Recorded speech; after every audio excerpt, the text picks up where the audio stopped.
In this video, I want to just first of all do a quick flyover as to how you would create an appointment so that you'll be able to have a reference point to the next two pieces of customization that I'll be showing you in the upcoming videos. Let's just go ahead and grab a patient. I'm going to use a patient I already have in here. I'm going to use Allie. I'm going to go up here, create a new appointment. So in iPoint, there are two different types of fields where you can add your own unique customization. An appointment type is something that you can customize. Right here where it says appointment type, you click this arrow, there's this list of different types of appointments. These are referred to as a pop-up list. So pop-up list is anywhere where you can see a field. These are the appointment statuses. So anywhere you can see a field that allows you to create unique terms so that you can then select which one is appropriate for that. Once we start the appointment, you're going to also see these throughout the entire system. Pain level, we've got a drop-down list. Sleep quality. Now on these, you can actually choose multiples, which we'll talk more about that in a little bit. But anywhere where you see this ability to be able to add from a list, these are called pop-up lists. And in this video, I'm going to show you how to be able to customize the terms that are in these lists. We auto-populate a majority of these just so that you can, what I call, hit the ground running, start using your system as soon as possible. However, the unique factor within iPoint is that you can make this as unique to your own theories and your own philosophies, your own personality as you'd like. So every one of these entries and options can be edited, deleted, and you can add your own. So these are called pop-up lists. You're going to see them throughout the entire system. Okay, so what we're going to do is I'm going to take you back now to the settings section, and we're going to go down here to where it says pop-up lists right here. So click pop-up lists. I'm going to go ahead and save that appointment we were working in. At the top of the pop-up list, you see this extensive list. These are the locations and the fields throughout the software where these different lists appear. They are in alphabetical order. So to take you back to the appointment, I want to show you one more thing now, and that is, so the other piece of this is when you see evaluation, chiropractic, acupuncture, appointment notes, home care, exercises, follow-up, references, response to treatment. These are the location sections. So appointment notes, for example, is considered to be the appointment notes section. The evaluation page is anything that's on this particular page. So what I'm going to get ready to show you is that in the pop-up list, you want to find the locations. So pop-up lists. These are listed in alphabetical. So all your acupuncture lists are going to be here. So for example, if you do acupuncture and you inject. So you've got B12, salines, sterile water, ozone, blood, adequate. So whatever you might want to have as an option, if you did aqua injection for the acupuncture, you would put this in here. And then when you are performing this particular therapy, you can just select which one you used. So we're going to move on down. Then what you're going to see is we're going to work today on appointment status. So this is what I want to focus on for this very first section here. So the appointment status is used so that you're able to track an appointment from the time the phone rings or you get the text to initiate the appointment all the way through the ending of when it is a completed appointment. This status appears at the actual appointment level. It appears in any of your reports. It appears in any of your lists where you happen to look at a list of different appointments. It also appears at the calendar, so that at any point in time, you can quickly look at an appointment and understand where is it at in the process. These also could be color-coded. So if you use the pencil over here, because these are available to be seen on your calendar, you can color code these. So it quick glance, you would be able to see the status if you just know it by their color. To change colors, you just click on these and change your color. So, needs scheduled. Somebody calls, you need to get them scheduled, but we don't have time right now to schedule it. So you're just going to put them on the schedule. Let's say they requested next Friday. You might just put the patient on the schedule for next Friday at 8 a.m., but you're going to flag it as needs scheduled. So let's take a look at what that would look like. So we went to the calendar, and I have Friday the 9th, and let's just say that I had somebody call and wants to get in at 10 a.m. Well, I'm able to go ahead and grab the patient and put him in here. So I'll grab Allie for that. And if you can see here, we can right away say this defaulted to pending. So it can be a pending. I would move it to a needs scheduled, because needs scheduled means is I have it there, but it really doesn't have a full appointment time. Let's go to the calendar. And let's just say that a customer called and wanted to know if you could see the patient, let's say, on Saturday. So you can make the appointment. Go ahead and put the patient in there. Now, this is a requested time. So I've got my system defaulting to pending, but actually this would be needs scheduled.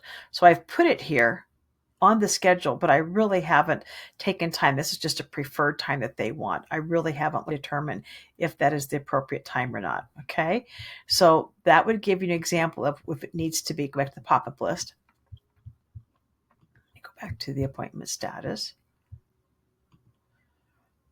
So that needs scheduled is meaning that I need to put it on the calendar, and that way I need to come back, and when I do my scheduling, I'll put it on there. This next one can be the appointment is offered. So what we can do is once we schedule them and we give them a time that's appropriate for your own schedule, you can, from the appointment, email them the offer. And it's going to automatically list the date and time. So what we just handled in the email settings and appointment offers, that is going to trigger that email offer to go up and ask them if that time would work for them. So you're going to see that it's in a holding state as the offer has been emailed. You could also use pending. Some doctors prefer pending. You don't need both, but you would probably either have appointment email offered or it's in a pending status, meaning it's been pending because we're waiting to hear back from the client to see if it's going to work. So I would probably delete one of those. Once they respond and say, yes, the appointment is going to work, then that means it's a confirmed appointment. The confirmed appointment is hard-coded. You cannot change that because that is the one that's going to trigger the email reminder. So if you look here, it says send appointment reminder. There's a checkbox there. So once they confirm that it's going to work for them, you're going to change the status to a confirmed appointment. We will then send out the reminder for you. The other one where we can do that is, I'm going to go ahead and click that, and that is going to be on rescheduled. Sometimes they may just call back and want to reschedule, and rather than actually creating a whole new appointment, just move it to rescheduled. This then will also send the appointment reminder. If you did not keep the appointment's in progress. I would move these in between here. Incomplete notes. So you are got to get off to the next appointment. I don't have time to complete your notes. You can flag that appointment as incomplete notes. You can change this to whatever you want, draft. So whatever terminology resonates with you, you can change all of these just by clicking on the pencil and changing these to be whatever makes sense to you. This is going to tell you that when you get back to the office, start doing your admin time, you'll be able to quickly see which appointment needed to have the notes completed. And right from the calendar, you could click on that appointment and be able to go back in, complete your notes, and send it off. And the key then is to have appointment complete. Perhaps you needed a payment. If it needs a payment, then you may want to flag needs payment. If it needs a credit card payment, some doctors like to keep track of credit card payments, accounts receivables versus just regular payment on maybe a check or a cash. Did they cancel it? Is it a no-show? Or are they on the waiting list? And a waiting list is perhaps somebody wants to get in, your time is busy, you can just put them on the calendar, but you can flag them as the waiting list, that the appointment is just there waiting for a time that you can have an opening to get them in. So any other things, you can customize this, you can add more to this. But one other thing I want to show you about pop-up lists is there's two different ways to be able to view this list. If you look right over here, it says sort manual. So because this particular list makes sense, that it is built by a hierarchy, needs scheduled, appointment offer emailed, rescheduled, did not keep the appointment. But you change this however you want, okay? But this is going to allow you to be able to just grab this and you can move these, grab this little handle right here. You can move these to wherever you want them in that hierarchy so that when you click that field and it drops down, you can see exactly where you want these to be in the list. The other way is a alphabetical. I'm not going to do that right now because that's actually, I already have these preset, but an alphabetic would make sense, for example, in breeds. If you want to see your breed types, it makes sense to see those in alphabetical. Okay. So if you needed to delete something, when you click on this, you're now going to see the trash can. So if you're going through and cleaning this up, you're able to just go ahead and click multiples and then select the trash can, and that will delete them out there. So on pop-up lists, there are many others. So that was statuses. The other one I'm going to go through is I want to talk about appointment type. So appointment type, this is time that you would schedule on your books for an actual appointment. So you can give these unique names. You could call it a small animal chiropractic, something as simple as that, or small animal acupuncture, a large animal.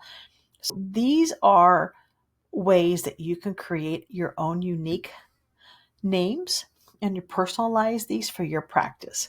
Health maintenance, performance care, quality of life, acute, end of life care. Those are kind of generic terms that some of our doctors like to use. It has meaning. It kind of helps the client resonate that you recognize it as maybe just a companion animal or it's a performance animal. So you can use these however that makes sense to you. But go through this list. There's a large animal adjustment, large animal chiropractic, the mom and litter, my own chiropractor friend who helped develop this software, likes to do like a mama dog and her puppy, so the puppies get to come and have their first adjustment before they go to their forever homes. He designates that by a mom and litter. Okay, so whatever appointments that you have, if it's a gait analysis, purchase exam, a saddle fit, if you're doing some wellness, puppy kitten wellness, equine wellness, if you're doing a Coggins test, pre-purchase, so whatever you want to call these, each type of an appointment that you would go out and do, if it's equine dental, just have some creativity with this and make this whatever makes sense to you. Everything you don't want to use, it doesn't make sense to you, click on these and then hit select the trash can, okay? And remove those out of there. So typically what I recommend is read through these, trash everything that doesn't make sense first, and then come back through and kind of think about them. And then you can just edit them. If you think, I'd like to say this a little differently, I kind of like the theory, but I want to change it up, just click on this. You can change these to be whatever you want. Okay, this one happens to be a default. It's the most general one that I typically use when I'm doing a demo. So you can choose only one, but if you want one of these to just be the most common one you do, you could click that default box and that'll be the one that auto-populates in each one of your appointments. So you don't have to specifically choose it all the time if you have more of a smaller selection of different appointment types. All right, so the two things to work on from this video is to work on your appointment status and your appointment type. Next video, we're going to go a little bit deeper into how to use these pop-up lists.